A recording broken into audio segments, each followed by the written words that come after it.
방송에서 제공하는 투자 정보는 투자 판단에 대한 조언입니다. 방송에서 제공하는 주식의 가치, 가격 상승 및 가격 하락에 대해서는 방송사에서 보장하지 않습니다.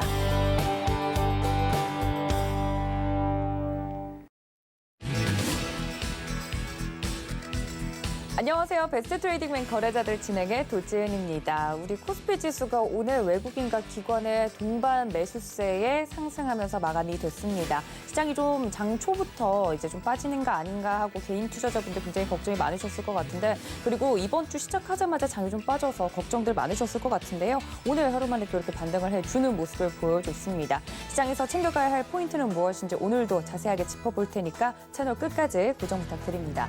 또 본 방송에서 제공해 드릴 정보는 투자 판단에 대한 조언일 뿐 해당 주식의 가치나 수익률을 보장하고 있지는 않고요. 또 서울경제TV는 자본시장통합법 준수하고 있습니다. 1:1 투자 상담과 유사 수신행위 등 모든 불법 사항을 엄중하게 금지하고 있다는 말씀까지 전해드리면서요. 저는 오늘의 위원님과 함께 돌아오겠습니다. 잠시만요.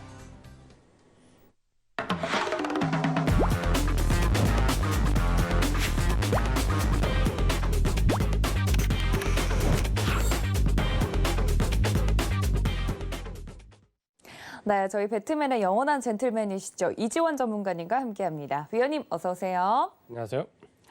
네, 위원님 이번 주 시작하자마자 장이 빠져서 어제 너무 걱정이 컸거든요. 그리고 삼성전자 관련해서는 그룹주 이슈도 있었고 어제 좀 개인 투자자분들이 이제 시장 오를 만큼 올랐나 하고 걱정하셨을 것 같은데 오늘 좀 외국인과 기관이 돌아와 줍니다. 일단 오늘 시장 어떻게 정리해 볼까요? 오늘은 이제 기관과 외국인들의 매수세가 유비되면서 시장이 지난 금요일, 월요일 이틀간에 사실 조정폭이 꽤 나왔습니다. 이걸 마무리하는 일단 상승이 나왔고, 물론 이제 조정이 완전히 끝났다 이렇게 좀 보기는 어렵지만 일단 가격 조정은 그렇게 강하게 오지는 않을 것 같습니다. 이번 연말 연초 급등하면서 연초에 제가 개인적으로는 한 10% 정도 코스피 시장 조정을 염두에 두고 있었는데, 워낙 장중 변동성이 크다 보니까 지난 금요일과 월요일 고점 저점 폭을 해보면 무려 8%가 나옵니다. 그러니까 그 이틀간 장중 조정폭이 8%가 이미 나왔기 때문에 사실 작은 폭이 아니라 굉장히 큰 폭으로 나온 거거든요. 이제 추가로 남아있었다고 생각해도 한 2% 내외인데, 어제 이제 삼성과 관련된 부분 재판 결과가 나오면서 삼성그룹주가 출렁거렸는데, 제가 어제 그 부분이 출렁거릴 때 시황을 말씀을 드렸습니다. 과거의 사례를 보면 삼성이 총수가 구속됐을 때 주가가 내린 적이 단 한 번도 없습니다. 네. 이전의 사례를 보더라도 하루 이틀 조정받다가 그대로 상승 복귀하는 모습이었기 때문에 아무래도 삼성은 다른 재벌 그룹에 비해서는 시스템화가 좀 어느 정도 되어 있고 체계적으로 가는 부분이 있기 때문에 총수 하나의 부재로 인해서 뭐 그룹이 무너지거나 이럴 부분은 아니기 때문에 네. 과거에도 이런 사례가 없었다는 걸 보면 일단 오늘 기관과 외국인들의 상승세는 굉장히 긍정적인 부분이 있습니다. 네. 이 부분 좀 참고하시면서 시장에 대한 경계심은 조금 여전히 가지고 가셔야 되는 구간이고, 다만 외국인과 기관의 움직임이 나쁘지 않기 때문에 너무 크게 걱정할 필요는 없다, 이렇게 말씀을 드리겠습니다. 알겠습니다. 외국인과 기관이 돌아와 준 건 굉장히 반가운 일인데 조정이라고 말하기에는 좀 너무 짧은 감이 없지 않아 있지 않나라는 이야기도 있어요. 위원님, 조정이 지나간 건가요? 어떻게 보세요? 아직 완전히 끝났다고 보기는 어렵고요. 네. 근데 이제 우리가 생각해야 될 부분은 제가 서두에 말씀드렸지만 이런 겁니다. 지금 현재 우리가 수급을 잘 보면 외국인들이 하락을 그렇게 용인하지 않습니다.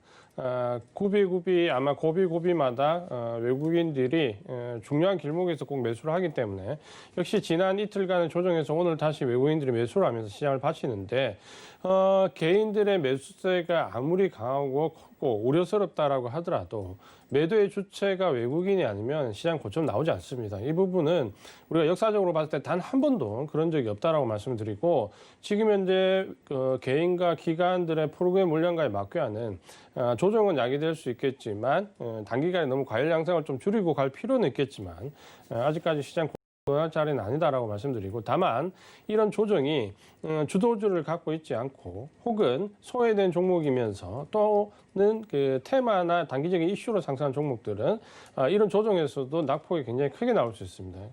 결국은 이 유동성장의 특징은 결국 내가 주도 섹터 내에 주도주를 갖고 있냐 아니냐라는 부분에 굉장히 큰 차이가 있고, 네. 이 부분에 대해서 오늘 수익을 말하는 시간 자세히 말씀을 드릴 건데, 결국은 이 유동성 장세의 특징을 이해하지 못하면은 계속해서 시장에 소외될 수 있다. 이런 부분들을 좀 생각을 하시면서 반드시 주도주로 교체해 나가면서 주도주에 집중한 전략이 필요하다. 이렇게 말씀을 드리겠습니다. 알겠습니다. 최근에 특히나 이제 주식을 새롭게 시작하시는 분들이 많으시기 때문에 이 주도주의 힘을 결코 무시해서는 안 된다라는 이야기를 해주시면서 시장에서 소외되지 않기를 바라는 마음을 담아서 이야기를 해주셨습니다. 이 점까지 참고 부탁드리고요. 여러분들 노란톡 활짝 열어두고 있습니다. 서울경제TV 배트맨 검색을 정확하게 하시고 노란톡 들어오시거나 현재 하단에 나가고 있는 QR코드 통해서도 입장이 가능하니까 들어와 주시면 좋을 것 같고요. 그리고 잠시 뒤에 8시 30분이죠. 저희 온라인으로는요. 서울경제TV 더하기 유튜브 채널에서 박원재 위원님께서 방송을 준비하고 계시다고 합니다. 늘 이제 시장에 대해서 정확하게 분석을 해주고 계시기 때문에 시장 이야기, 종목 이야기 궁금하다 하시는 분들 들어와서 이용해 보시면 좋을 것 같습니다. 자, 이렇게 방송까지 안내를 드렸는데요. 그렇다면 오늘의 이슈도 체크를 해봐야겠죠. 투데이 이슈 함께 확인해 보시죠. 네, 2가지 이슈를 준비를 했습니다. 최근에 잘 나가는 K배터리 전망과 탑픽 종목 여쭈어보고요. 2번째는 벼랑 끝에선 영화관, 올해는 시집 갈 거야 라고 썼는데 주가 상승 과연 할 수 있을지 영화관 관련해서도 여쭤보도록 하겠습니다. 네, 오늘 특히나 우리 시장에 외국인과 기관이 돌아와 줬는데요. 외국인들이 어떤 종목을 담았나라고 이렇게 살펴보면 굵직한 기업들을 많이 종목들을 담았습니다. 현대차, 삼성전자, LG전자나 LG화학, 셀트리온 같은 정말 대형주 위주로 많이 담아줬는데 일단 오늘 첫 번째 이슈는 배터리 이야기이기 때문에 워낙에 뭐 2차 전지나 반도체, 배터리 다 좋은 종목들이고 굵직한 대형주인 건 알겠는데 그중에서도 좀 선별이 안 되시는 분들도 있을 것 같아요. 잘 나가는 K배터리에 대해서는 어떻게 생각하세요, 위원님? 상당히 지금 현재 어떻게 보면 우리 주도 그 산업군 내에서 2차 전지가 차지하는 비중이 갈수록 이제 커져가고 있습니다. 네. 특히 이제 IT 섹터 내에서도 마찬가지고 이 IT 섹터뿐만 아니라 2차 전지 소재와 맞물려 있는 화학 섹터까지 이번에는 같이 이제 굉장히 이제 크게 성장을 하고 있는데 어떻게 보면 2020년도 작년에 개인적으로 가장 크게 수익을 냈던 파트가 역시 2차 전지였습니다. 첨보를 비롯해서 굉장히 다양한 2차 전지 종목들, 삼성 SDI까지 매매를 하면서 굉장히 큰 수익을 많이 냈었는데 이제 2차 전지는 어느 정도 산업에 이제 기반해서 보시면은 우리가 2020년 이전까지 2019년도 재작년까지는 기대감은 가지고 있지만 어떻게 보면 아직까지 전면적으로 나서지 못하는 하나의 유망주 이렇게 표현했다면 2020년도는 대부분의 2차 전지 종목들이 흑자 전환하면서 이제 황금알을 낳는 그 위로 시작되는 해였다라고 좀 보시면 되는데 물론 이제 코로나19라는 사태가 겹치면서 조금 아쉬운 부분은 있었지만 그래도 섹터 자체가 굉장히 큰 폭으로 성장해 나가기 때문에 여전히 시장의 중심에 있는 종목은 맞습니다. 근데 우리가 이런 폭발적인 시장의 성장세, 예를 든다면 작년에 한 해 대비 올해 2차 전지 섹터에서 전기차 비중이 한 4배 정도 더 크게 성장할 수 있다. 앞으로 연평균 30% 이상씩은 성장할 것이다. 이런 이제 전망들이 계속 나오는데 이런 섹터적인 변화는 어떻게 보면 하나의 큰 추세라고 당연히 보셔야 됩니다. 내연기관차가 전기차로 가게 되면 당연히 이제 2차 전지와 관련된 부분은 섹터가 커질 수밖에 없는데 문제는 이제 우리가 여기서 2차 전지를 한번 되짚어 볼 필요가 있다는 부분입니다. 뭐냐면 지금 현재 5G 종목의 주가 흐름을 보시면 아시겠지만 이미 2차 전지 종목들은 대부분 2019년도 저점 대비로 해서 작년에 흑자 전환하면서 주가가 적게는 4-5배, 많게는 10배까지 이미 올라와 있는 상태입니다. 그러니까 주가가 이미 그 기대감을 반영하면서 상당히 큰 폭으로 올랐는데 여기서 이제 주가가 더 크게 올라가기 위해서는 반드시 필연 조건이 있습니다. 바로 이제 실적인데요. 네. 이제 2차 전지는 더 이상 이제 섹터 자체의 기대감으로 올라간다기보다는 실제적으로 뒷받침이 되는 실적 기반으로 해서 종목이 이제 등락이 좀 나뉠 수 있다라는 부분 때문에 아마도 지금 현재 실적과 연관되어서 2차 전지나 5G 같은 종목은 굉장히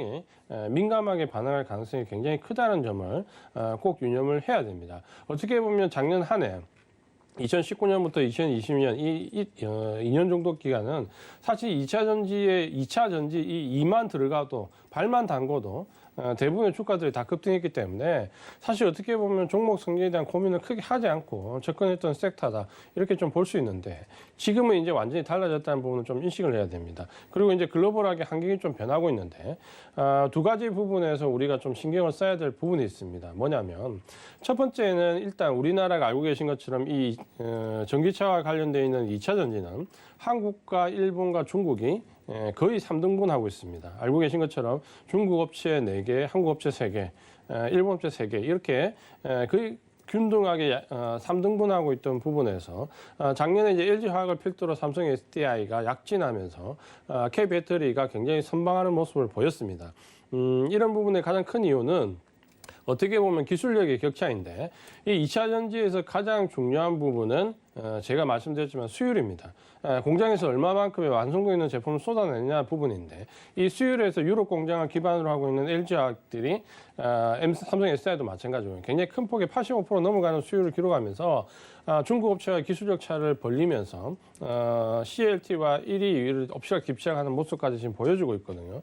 근데 이제 여기서 우리가 왜 이 부분을 주목을 해야 되냐면 우리가 기존에 알고 있던 일본 업체들이 최근에는 중국 업체들과 굉장히 긴밀한 협조를 많이 하고 있습니다. 뭐냐면 이전에 일본 업체들이 주로 한국 업체들과 코업을 하면서 한국 업체들의 소재와 부품을 공급했다면 지금은 거의 우리나라 관계가 조금 멀어지고 난 이후에 중국 업체들과의 이런 코업을 굉장히 강화하고 있습니다. 그러면서 우리가 잘 알고 있는 일본의 대표적인 업체들이 중국에 이미 2020년대 대부분 공장을 많이 건설했고요. 소재와 부품을 중국에서 바로 납입하는 구조를 만들면서 중국 업체들도 지금 2차 전지에서 굉장히 큰 폭의 발전을 좀 이뤄내고 있습니다. 이런 부분들이 하나의 좀 우리가 신경 써야 되는 부분이고 또 한 가지가 있는데 또 한 가지는 뭐냐면 우리가 잘 알고 있는 지금 현재 이 2차 전지는 결론적으로 말씀드리면 전방 산업이 전기차다 그렇죠. 전기차가 이런 친환경 스마트카에서 새로운 흐름을 주도하는데 워낙 그 전기차 내에서 2차 전지가 차지하는 비중이 크다 보니까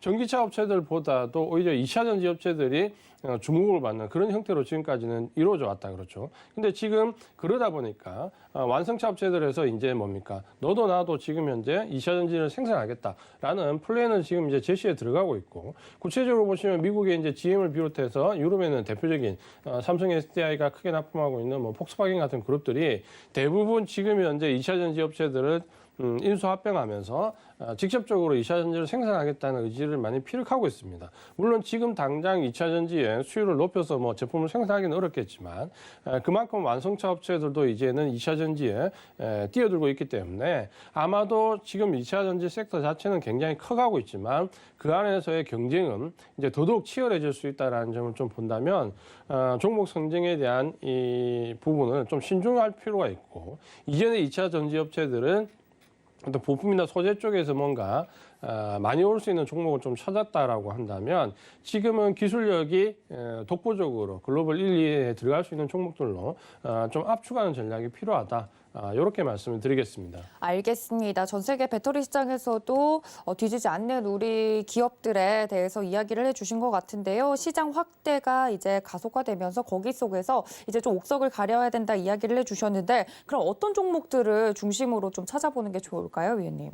일단 기본적으로 가장 그 전방 산업이라고 할 수 있는 뭐 LG화학이나 삼성SDI, SK이노베이션은 제가 봤을 때 선택을 하셔도 충분히 시장 수익률 상회로 볼 수는 있습니다. 근데 이제 문제는 LG화학이 LG에너지로 이제 물적 분할로 인적 분할이 되면 이제 완전히 이제 LG화학과는 별개의 회사가 되기 때문에 이 부분을 좀 고려하신다면 우리 개인 투자가분들이 굳이 지금 시점에서 LG화학을 살 필요가 있냐라고 본다면 살 필요가 없다라고 말씀드리겠고 보유하고 계신 분들이라면 인적 분할 이슈가 가까운 시일 내에 나올 것 같은데 이 이슈가 나오기 전에 점차적으로 비중을 줄여나가는 부분이 좋겠다라고 말씀드리고요.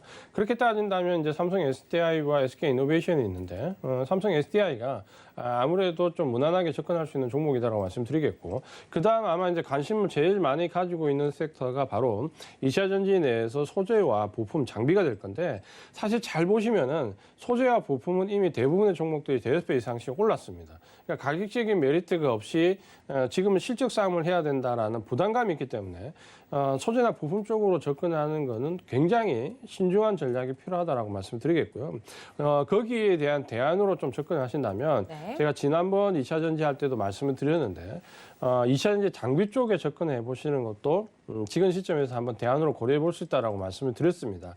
가장 큰 이유가 알고 계신 것처럼 작년도에 2차 전지 업체들이 대부분 흑자 전환을 했는데 문제는 코로나19로 인해서 새로운 시설 투자나 이런 부분 없이 기존의 공장 가동률만으로도 실적이 나왔거든요. 그러다 보니까 2차 전지 종목들 가운데 장비업체들은 실적이 작년에 거의 바닥이었습니다. 제로인데도 심지어 있었고 거의 실적이 나오지 않았거든요. 그러다 보니까 주가가 아직까지도 2차 전지 섹터 내에서는 기존의 부품이나 소재 업체들에 비해서는 굉장히 낮은 주가를 형성하고 있습니다. 대표적인 종목은 제가 말씀드렸는데 코인테크인데 코인테크가 최근에 이제 이런 움직임을 타고 좀 많이 올랐는데 네. 그럼에도 불구하고 여전히 다른 소재나 부품 업체들에 비해서는 가격적인 메리트가 있습니다. 그래서 2차 전지 쪽으로 삼성 SDI를 비롯해서 전방 산업 쪽으로 들어가기가 좀 부담스럽다면 소재나 부품보다는 장비 쪽으로 한번 관심을 가져보시는 게 좋겠다라고 말씀드리겠고 또 한 가지 이제 큰 투자의 팩터로 좀 보신다면 굳이 만약에 지금까지 2차 전지를 보유하지 못하셨다면 쫓아 들어가면서까지 지금 2차 전지를 살 필요가 있냐라는 부분에서는 조금 회의적인 부분이 있다라고 말씀드리겠고요. 이번에 시장 조정이 어떻게 흘러갈지 모르겠지만 조금 조정을 받고 눌려지는 자리가 있을 때 추가적으로 좀 공략해 보는 전략이 좋겠다. 이렇게 말씀을 드리겠습니다. 알겠습니다. 2차 전지 관련해서 또 이야기를 해주셨는데요. 여러 가지 종목 이야기를 해주셨습니다. 이제 대장주로 꼽히는 여러 종목 중에서 삼성 SDI 이야기해주셨고 또 LG화학 같은 경우는 LG 에너지 솔루션이 이번 연도 하반기에 또 IPO 추진 상장을 지금 앞두고 있기 때문에 유력하다는 이야기가 나오고 있기 때문에 그 이야기를 또 해주셨고 2차 전지 관련해서 지금 신규로 접근이 가능하냐에 대한 질문에 대해서도 이야기를 잘 해주신 것 같으니까요. 종목들과 그리고 진입 시점, 타이밍에 대해서는 여러분들 바른 판단해 주시길 바랍니다. 자, 그렇다면 배터리 이야기는 여기서 마무리를 짓고요. 두 번째 이슈로 넘어가 보도록 하겠습니다. 코로나19가 지금 계속해서 기승을 부리고 있는 가운데 가장 힘든 산업군을 좀 꼽아보자면 여러 산업군 중에서 영화관이 지금 앓는 소리를 많이 내고 있다고 합니다. 근데 그럴 수밖에 없는 게 이 영화관 같은 경우는 이제 밀폐된 공간에 사람들이 많이 가지도 못하고요. 그리고 계속해서 이제 임대료는 발생을 하는데 영화 수입이 거의 없다 보니까 지금 거의 괴멸 위기다라는 이야기가 나오고 있습니다. 영화를 찍더라도 일단 상영을 하는 게 힘들다 보니까 계속해서 뒤처지고 있는 것 같은데 영화관 사업에 대해서는 앞으로 어떻게 보신가요, 의원님? 굉장히 이제 안타까운 사업 중에 하나인데 개인적으로 저도 유일한 취미 중에 하나가 사실 네. 영화 보는 걸 굉장히 즐겼거든요. 우리나라 분들 많이 보시잖아요. 영화 네. 굉장히 즐겨 보시잖아요. 사실 요즘은 영화관이 시설도 좋고 가면 먹거리도 괜찮고 어떻게 보면 이제 뭐 특별한 취미가 없으신 분들이 가볍게 이제 찾을 수 있는 가장 큰 오락 중에 하나인데 네. 코로나19에 가장 직격탄을 맞았습니다. 우리가 잘 알고 있는 대로 코로나19라는 부분에서 가장 공포스러웠던 부분이 결국 셧다운되지 않습니까? 그렇죠. 아무것도 할 수 없는 상황에 들어가는 건데 거기에 가장 직격탄을 맞은 게 바로 우리가 알고 있는 것처럼 여행, 항공, 그리고 보시는 것처럼 뭐 영화관 같은 영화 산업 이런 전반적인 부분인데 사실 이제 좀 안타까운 부분은 우리가 잘 알고 있는 이 영화 관련된 산업은 코로나19가 오기 전부터 상당히 위태위태한 모습을 조금씩 보였습니다. 우리가 알고 있는 90년대, 2000년대 초반까지 영화 산업이 굉장히 큰 폭으로 성장을 했다가 최근에는 이 코로나19 외에도 강력한 적수를 만났는데 알고 계신 것처럼 OTT, 넷플릭스 같은 이런 신흥 이제 OTT 업체들이 굉장히 큰 폭으로 성장을 하면서 요즘은 대부분의 젊은 층에서 영화관 가기보다는 집에서 넷플릭스나 뭐 디즈니, 네. 뭐 우리나라 같은 웨이브 같은 이런 OTT 업체들을 손쉽게 집안에서 볼 수 있고 또 최근에는 TV가 점점 대형화되고 좋다 보니까 굳이 영화관을 안 가더라도 그런 사운드나 화면의 질적인 느낌을 좀 받을 수 있는 기술이 발전되어 가는데 이렇게 OTT 업체들이 발전되어 가고 IT 기술이 발전되어 갈수록 어떻게 보면 영화 산업은 점점점 더 어려워지는 모습을 볼 수밖에 없는 그런 상황이었습니다. 그런 가운데 이제 코로나19라는 또 다른 커다란 악재를 만나면서 어떻게 보면 울고 싶은데 이제 뺨 맞은 그런 형국까지 되었다라고 말씀드리는데 저는 이제 개인적으로 결국에는 영화 산업이 그렇다 해서 없어질 거냐 그렇지 않다고 봅니다. 네. 분명 OTT 업체들이 생기더라도 영화라는 산업은 또 그 나름대로의 포지션을 차지할 부분이 있는데 문제는 이제 이런 포지션이 예전처럼 점점 광범위한 범위에서 이제 어떤 특정한 타겟팅으로 이제 점점 줄어든다라는 거죠. 그렇게 되다 보면은 우리가 이제 가질 수 있는 시야를 좀 좁혀야 되는데 문제는 이제 최근에 보시면은 우리나라 이 영화 산업에 전반적으로 걸치면서 거품이 상당히 많이 끼었습니다. 상당히 이런 부분들이 영화관 숫자나 혹은 영화관에 발생되는 비용 혹은 수익과의 관계를 좀 보더라도 상당히 이제 어려운 모습을 좀 많이 보여줬는데 최근에는 이제 이런 부분들이 오히려 코로나19로도 어떻게 보면 그런 거품들이 좀 거치면서 조금은 내실을 좀 다질 수 있는 기회로 가지 않을까라는 부분들로 예측은 좀 하고 있습니다. 네. 하지만 이제 조금 안타까운 부분은 뭐냐면 미국을 보더라도 지금 이 관련되어 있는 산업 쪽은 섹터는 계속해서 줄고 있기 때문에 아마도 이제 이런 부분들이 조금 다양한 형태로 바뀌어야 되지 않을까라고 보여지고 예를 든다면 이제 CGV나 우리가 잘 알고 있는 메가박스 같은 경우도 영화 상영뿐만 아니라 예를 든다면 이제 연극이나 콘서트 혹은 이제 대관 산업 같은 이제 새로운 수익 창출을 위한 부분으로 좀 많이 움직이고 있다라는 부분도 우리가 조금은 주목을 해야 될 부분이다라고 말씀드리겠고요. 아마 이제 제일 관심을 가지는 부분은 주가의 등락일 겁니다. 과연 이제 CJ E&M이나 뭐 CJ CGV 같은 경우가 네.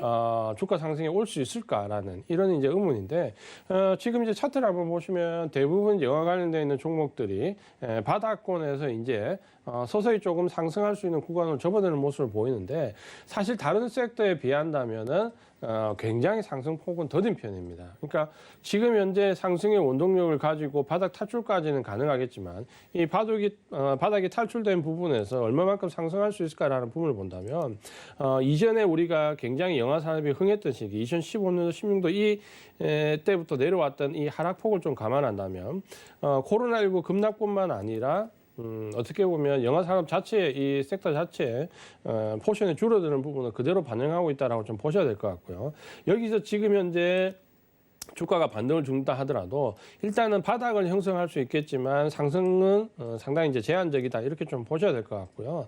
만약에 지금 바닥권에서 좀 접근하시는 분들이 계시다면 단기적인 시각으로 접근하시면 오히려 지금 시장에서 조금 소외되실 수도 있습니다. 그래서 조금 중장기적인 시각을 가지고 일정 부분 내 계좌에서 일정 부분 포션으로 소량으로 좀 장기적인 보유를 하겠다는 분들만 관심을 좀 가지시는 게 좋을 것 같고요. 네. 가장 큰 이유는 우리가 주가의 탄력성을 좀 봐야 될 필요성이 있는데 이런 섹터들이 지금 속해 있는 경기 민감주라고 분류되는 쪽에서 보면 우리가 잘 알고 있는 여행이나 항공, 카지노 그리고 영화 이쪽으로 보시면은 사실 우리나라뿐만 아니라 다른 나라들도 글로벌하게 이 영화 관련된 경기 민감주 sek터 중에서 영화 관련된 섹터가 주가 탄력성이 가장 떨어집니다.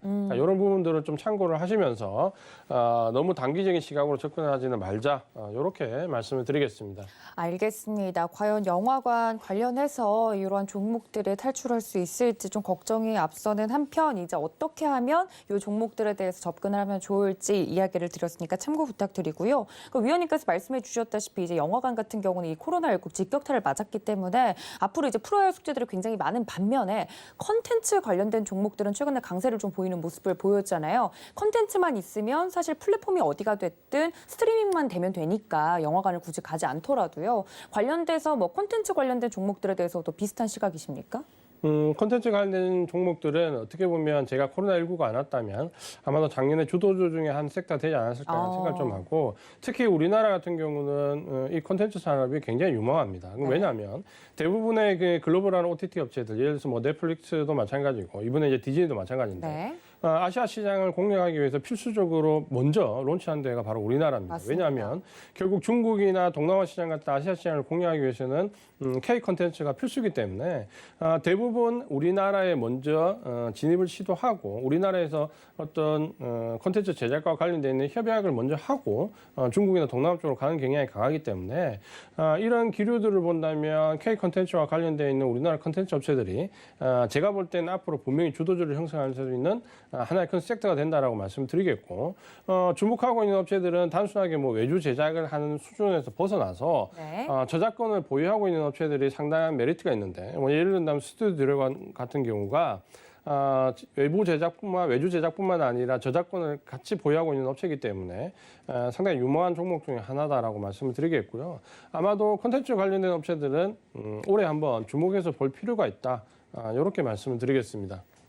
알겠습니다. 이제는 플랫폼을 넘어서 콘텐츠 강대국이 되고 있기 때문에 그 부분에 대해서도 여러분들 좀 눈여겨보시면 좋겠다 말씀을 드리면서 두 번째 이슈도 마무리하도록 하겠습니다. 자, 여러분들 종목에 대한 이야기가 궁금하실 것 같은데요. 마켓 트렌드 시간으로 바로 넘어가겠습니다. 잠시만요.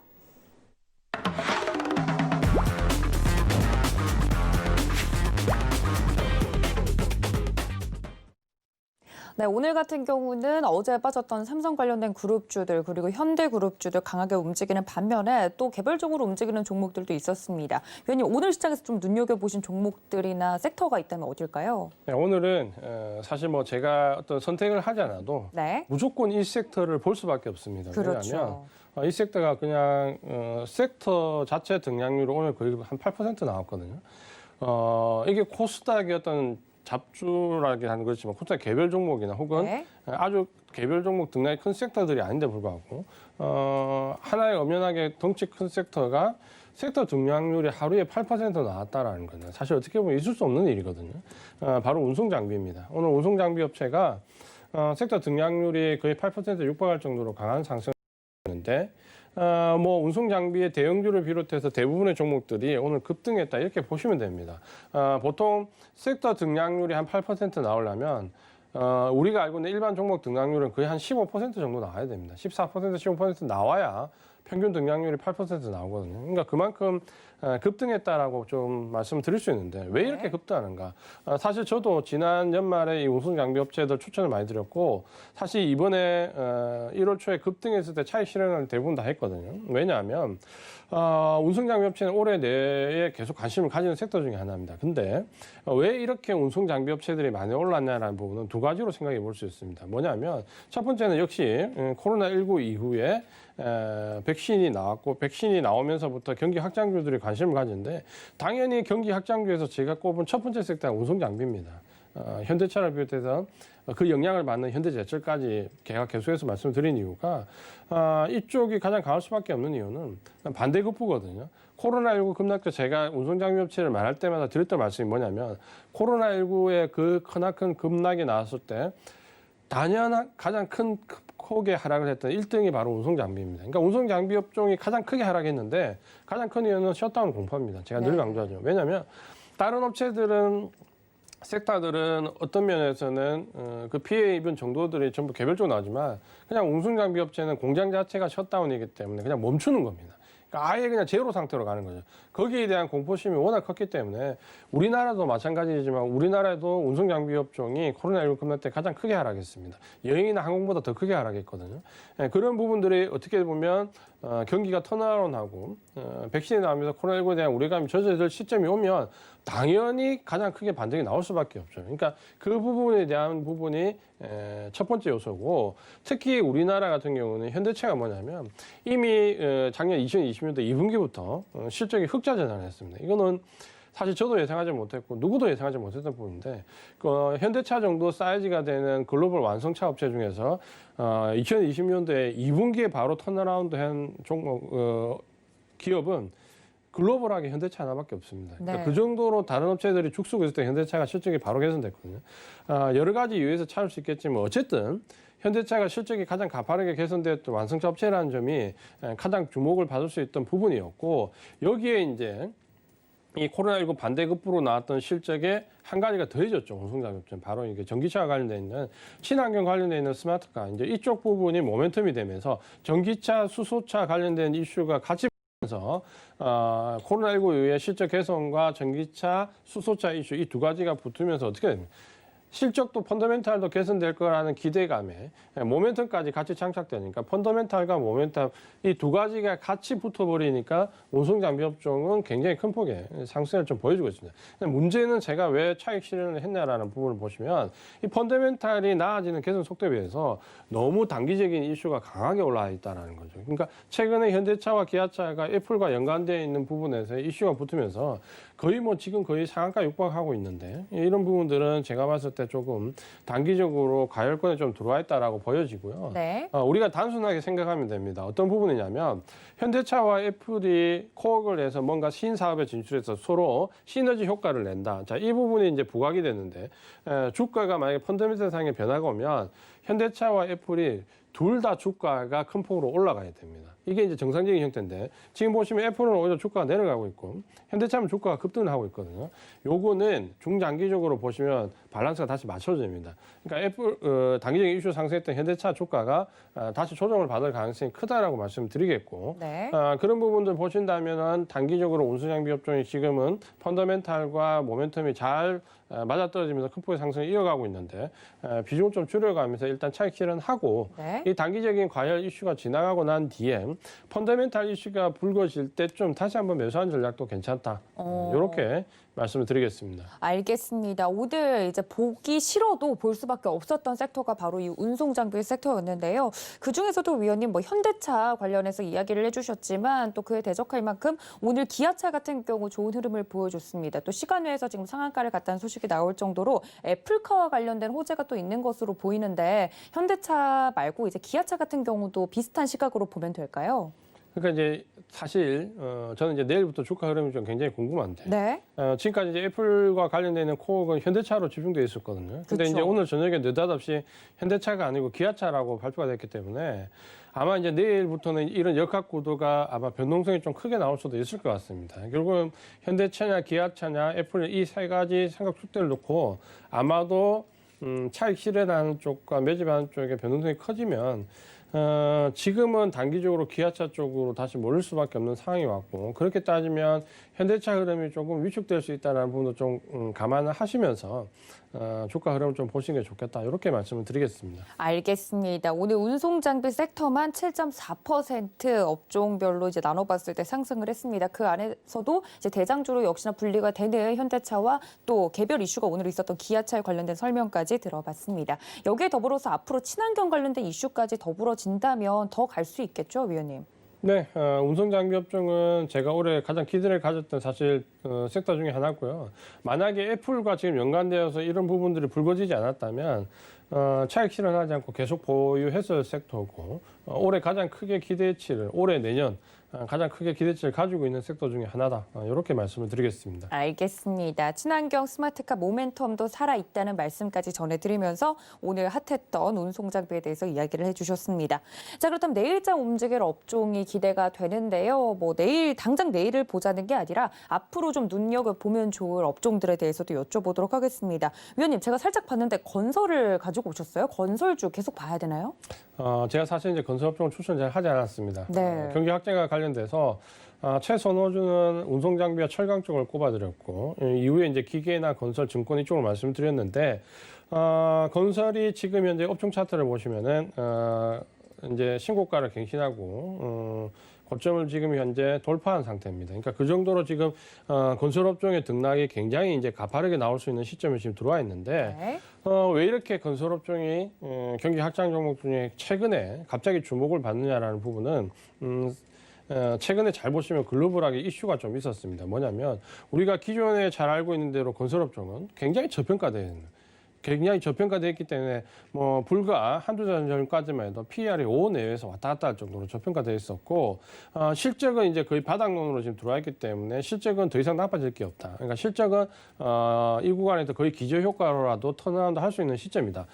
결국은 실적 바닥론과 저평가 이 두 가지가 건설업종의 가장 큰 모멘텀이었는데 제가 거기에 한 가지 추가로 나올 수 있는 부분에 대해서 말씀드렸습니다. 뭐냐면 해외 수주와 관련된 부분인데 네.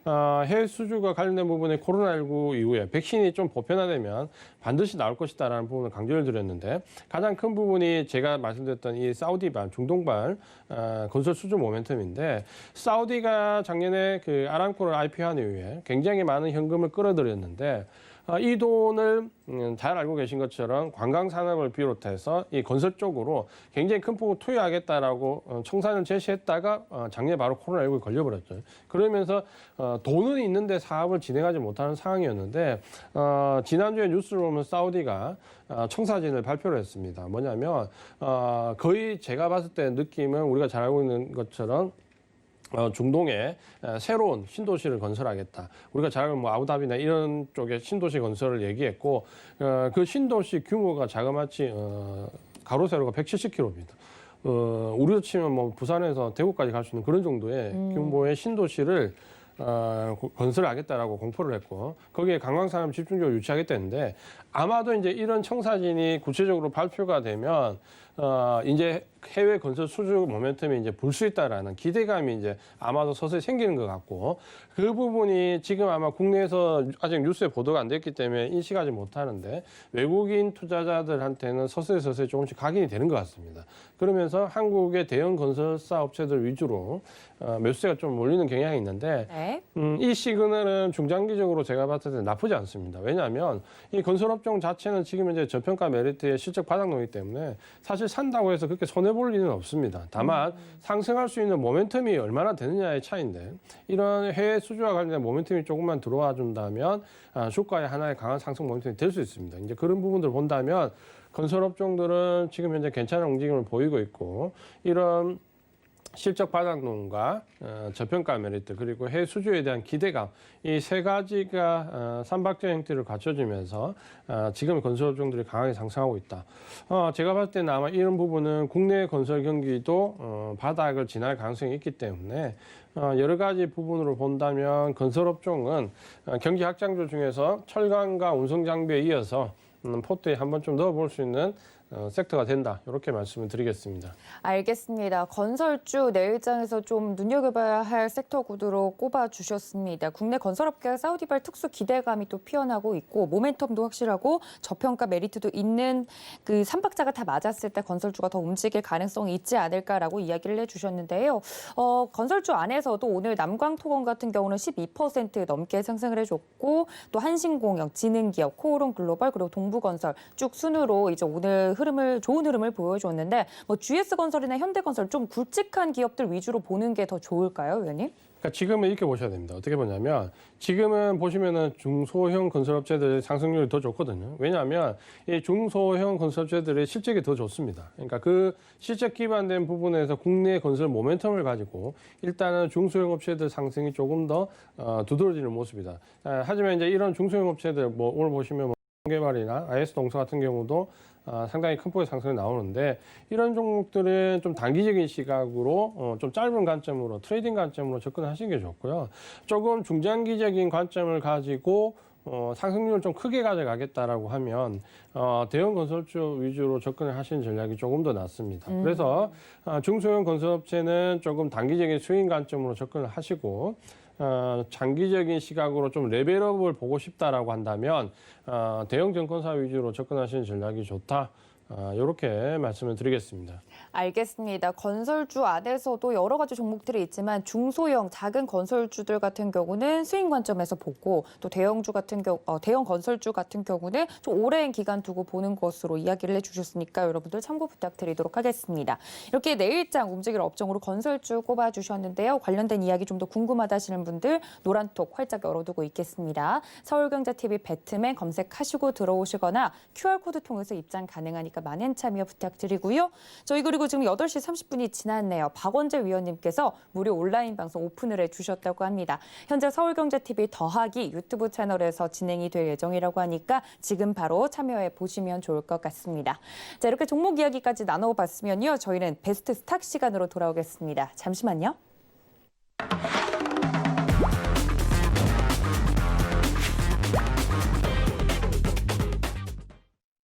네, 이주환 전문가님께서 오늘 베스트 스탁 시간에서 준비해 주신 종목이 더 궁금해지는데요. 그러면 건설주 관련해서 오늘 준비를 해주셨을까요? 네, 오늘 말씀드릴 종목은 건설업종을 좀 보고 있기 때문에 네. HDC 현대산업개발에 대해서 말씀을 드리려고 합니다.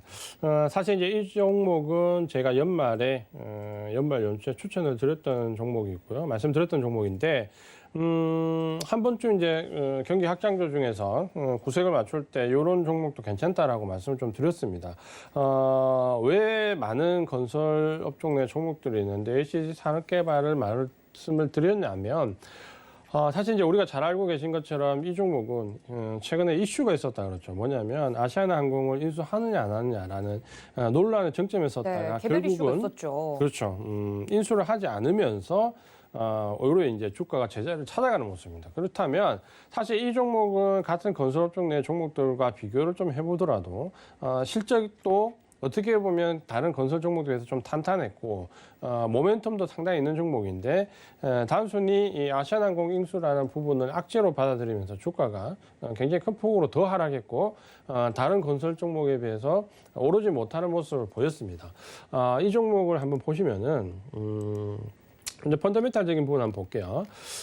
이 종목의 이제 실적을 먼저 한번 좀 보시면은 기존에 이제 다른 건설사에 비해서는 작년에 2019년도부터 보면 한 4조 2천억 정도 매출액에 5,500 정도 영업이익이 나왔는데 작년에 영업이익이 5,400 정도 외형은 줄었지만 이 정도면은 어떻게 보면 그 전체적인 건설업종에 있는 종목들이 실적이 줄어든 게 비하면 상당히 선방했다라고 보시면 됩니다. 그러니까 어떻게 보면 현대산업개발은 자기 주력 섹터 내 업종에서는 상당히 다른 종목들에 비해서 선방했다 이렇게 실적으로 평가가 좀 되고 있는데 문제는 이제 주가는 그러지 못했죠. 왜냐하면 좀 전에 말씀드린 것처럼 아시아나항공 인수라는 부분 때문에 상당히 곤란을 겪었는데 이 종목의 PER을 보시면은 작년도에 PER이 약 7.75배 그리고 2019년도 보면 2.53배 2018년도 보면 8.54배 굉장히 낮은 수준을 역시 유지를 하고 있고 특히나 다른 건설 종목에 비해서도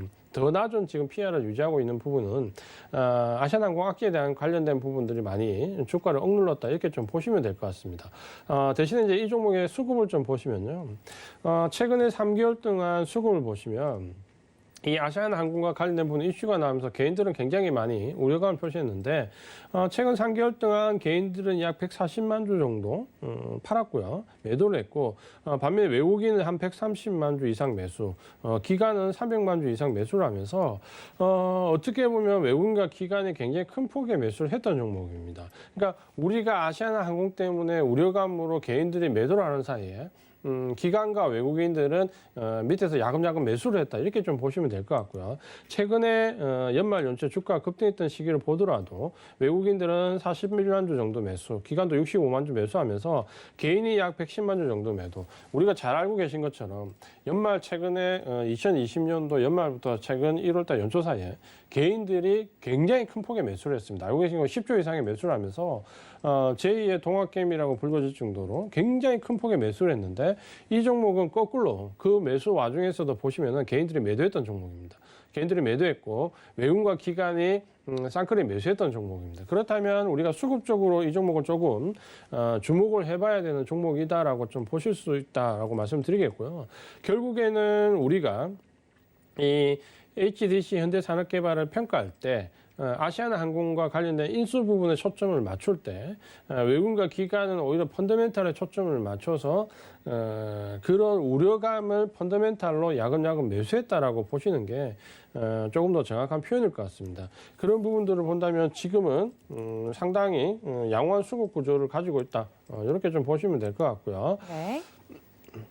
그 다음에 이제 또 한 가지 좀 인상적인 부분이 있는데 뭐냐면, 이 종목 지금 보시면은 지금 대차장고입니다. 대차장고는 공매도를 하기 위해서 우리나라에서는 반드시 주식을 빌려야 되기 때문에 일단 공매도가 증가하기 전에 대차장고가 늘어나는 게 가장 필수적인 요소인데요. 이 종목은 지금 대차장고가 보시면은 65만 주 내외에서 지금 한 60만 주 내외로 그렇게 대차장고 비중이 크게 높아지지 않았습니다. 이 말을 제가 왜 하냐면 그동안에 우리가 알고 있는 경기 확장주나 경기 민감주들이 상당히 큰 폭의 하락을 이루어져 내려오면서 대차장고 공매도 비중이 굉장히 높았습니다. 건설주도 마찬가지고 기계독종도 마찬가지고 우리가 알고 있는 경기 확장 관련된 섹터들이 굉장히 대차장고 높은데 특이하게 이 종목은 아시아나항공 인수라는 이슈가 있었음에도 불구하고 대차장고가 별로 없습니다. 그러니까 크게 높지 않다라는 부분이고 대차장고가 지금 현재 다 해봐도 60만 주 정도밖에 되지 않는다라고 본다면 지금 현재 최근 한 3개월 동안 매수한 건 외국이나 기관 매수 물량만 한 450만 주 이상이 되는데 대차장고 65만 주, 매수 물량, 기관 외국인 쌍끌이 매수 물량 450만 주. 굉장히 큰 폭의 차이가 나죠. 그 말은 거꾸로 얘기하면 외국인과 기관의 매수세는 공매도와 연관되어 있는 부분, 한매와 연관되어 있는 부분이었고 순수하게 매수했다라고 보시면 됩니다. 그러니까 주가를 끌어올리겠다라는 의지로 쌍끌이 매수했다라고 보시면 됩니다. 그러니까 이런 부분들을 우리가 HTS에서 찾아내는 게 상당히 중요한데 그렇게 보신다면 이제 이런 과정들을 보신다면 최근의 주가 흐름을 이해를 하실 수가 있습니다. 자 볼게요. 최근의 주가 흐름을 보면 이 쪽이 아시아나항공 인수와 더불어서 불거진 이후에 굉장히 큰 폭의 하락을 했다가 반등을 주지 못하고 주가가 눌려졌는데 오히려 이 구간, 주가가 눌려졌던 이 구간에서 외국인들은 대량의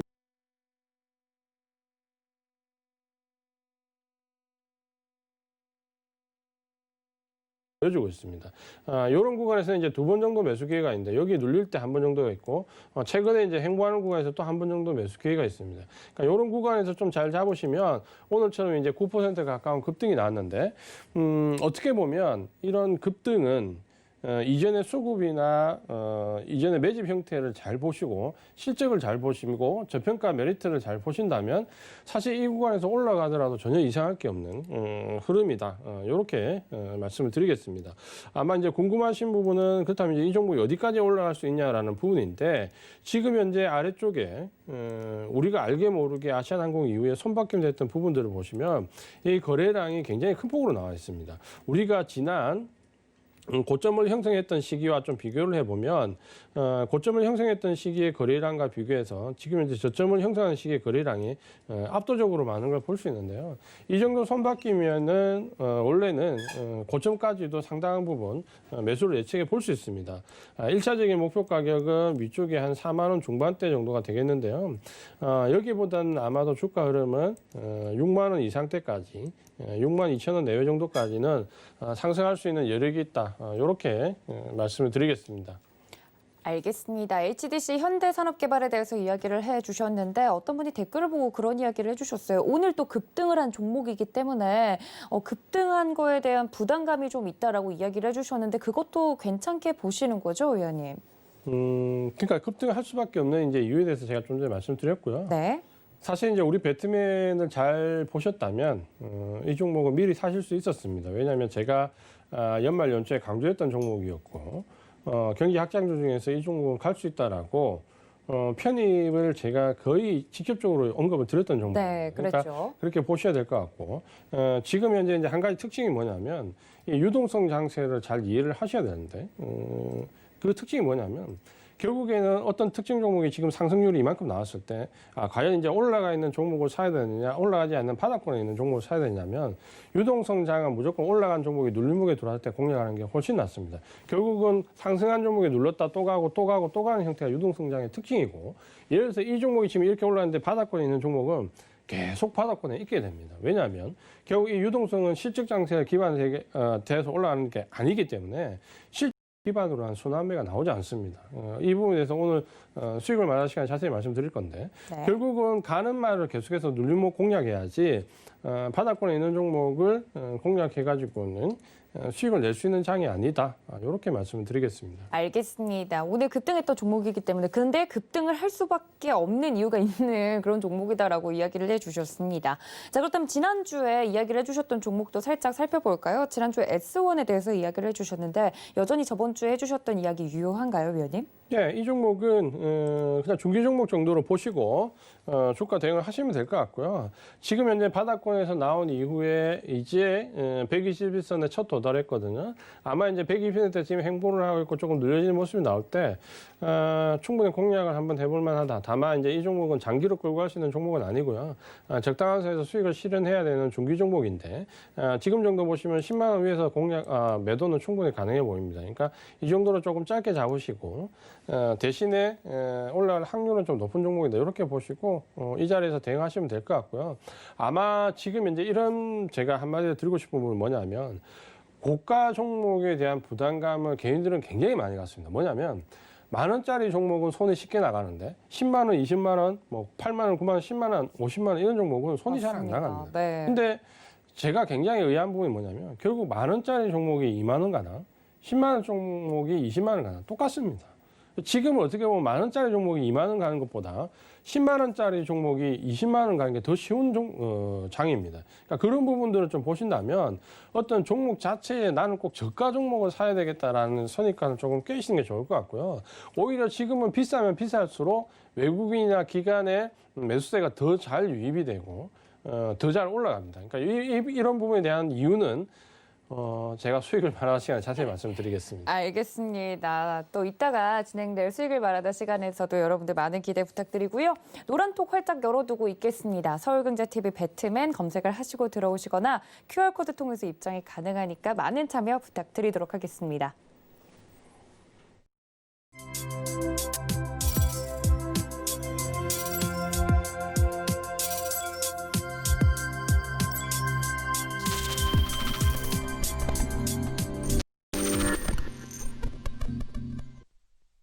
네, 이지원 전문가님 오늘 여기서 끝이 아니고요. 또 말씀해 주셨던 것처럼 수익을 말하다 시간 오후 10시에도 여러분들 함께 만나보실 수 있으니까 그때까지 저희 서울경제TV와 함께 해주시면 좋을 것 같고요. 저희 배트맨 통해서 좋은 말씀 해주신 저희 위원님께 감사 인사드리겠습니다. 위원님 고맙습니다. 고맙습니다. 또 본 방송에서 제공해드린 정보는 투자 판단에 대한 조언일 뿐 해당 주식의 가치나 수익률을 보장하고 있지는 않고요. 또 서울경제TV는 자본시장통합법 준수하고 있습니다. 1:1 투자 상담과 유사 수신행위 등 모든 불법 사항을 엄중하게 금지하고 있다는 말씀까지 전해드리면서요. 이어지는 심야상담소까지 많은 시청 부탁드립니다. 지금까지 시청해주신 여러분 고맙습니다.